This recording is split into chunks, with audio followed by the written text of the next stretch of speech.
Phone tapping కేసుపై తెలంగాణ హైకోర్టులో విచారణ జరిగింది. ముందస్తు బెయిల్ కోరుతూ రాధాకిషన్ రావు దాఖలు చేసిన పిటిషన్పై వాదనలు ముగిశాయి. తీర్పును కోర్టు వాయిదా వేసింది.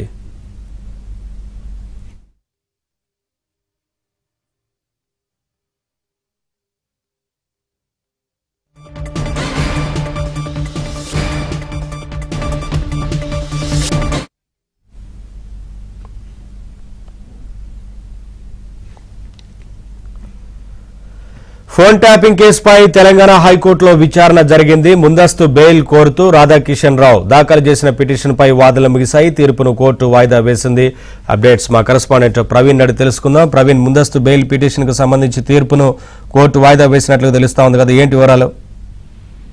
ఫోన్ ట్యాపింగ్ కేసులో తెలంగాణ హైకోర్టులో విచారణ కొనసాగింది. ఇప్పటికే ఫోన్ ట్యాపింగ్ 2 కేసు అంటే పంజగుట్టలో నమోదైనటువంటి 2 ఎఫ్ఐఆర్ పైన ముందస్తు బెయిల్ మంజూరు చేయాలంటూ కూడా రాధాకిషన్ రావు వేసినటువంటి పిటిషన్ పైన సుదీర్ఘ వాదన తర్వాత ఈ రోజు తోటి వాదనలు ముగిశాయి. తీర్పును వాయిదా వేసింది. గతంలో చక్రధర్ గౌడ్ అంటే రియల్ ఎస్టేట్ వ్యాపారి చక్రధర్ గౌడ్ ఇచ్చినటువంటి ఫిర్యాదు మేరకు గతంలో రాధాకిషన్ రావుతో పాటు మాజీ మంత్రి హరీష్ రావు, మరోవైపు మరికొంతమందిపై కూడా కేసు నమోదైనటువంటి పరిస్థితి కనపడుతుంది. ఈ కేసులో ముందస్తు బెయిల్ ఇవ్వాలంటూ కూడా రాధాకిషన్ రావు తన వాదనలు వినిపించడం జరిగింది. కానీ పబ్లిక్ ప్రాసిక్యూటర్ అయితే మాత్రం ముందస్తు బెయిల్ ఇవ్వకండి, ఎందుకంటే ఈ కేసులో సుదీర్ఘ విచారణ జరపాలి, ఇందులో చాలా ఆధారాలను సేకరించాల్సి ఉంటుంది, ఈ కేసులో కీలకమైనటువంటి అంశాలు వెలుగులోకి రావాలి కాబట్టి రాధాకిషన్ రావుకు ముందస్తు బెయిల్ ఇవ్వద్దన్నట్టు కూడా పబ్లిక్ ప్రాసిక్యూటర్ తన వాదనలు వినిపించారు.